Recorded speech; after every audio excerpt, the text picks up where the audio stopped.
اعوذ باللہ من الشیطان الرجیم بسم اللہ الرحمن الرحیم ربی اشرح لی صدری ویسر لی امری واحلل عقدۃ من لسانی یفقہوا قولی ربی زدنی علما ربی زدنی علما ربی زدنی علما۔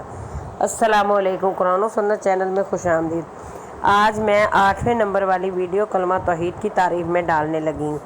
رسول اللہ صلی اللہ علیہ وسلم نے فرمایا کہ جو شخص مندرجہ ذیل دعا کو یقین کے ساتھ شام کو پڑھ لے اور پھر اس کا انتقال اسی رات میں صبح سے پہلے ہو جائے تو وہ جنت میں جائے گا، اور اسی طرح اگر صبح کو پڑھ لے گا اور پھر رات سے پہلے مر جائے تو وہ جنتی ہوگا۔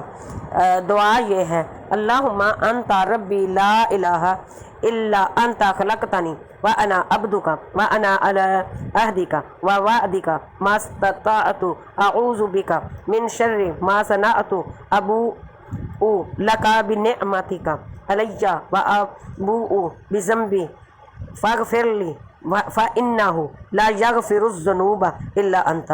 ترجمہ یہ ہے: اے اللہ، تو میرا رب ہے، تیرے سوا کوئی اور عبادت کے لائق اور کارساز نہیں۔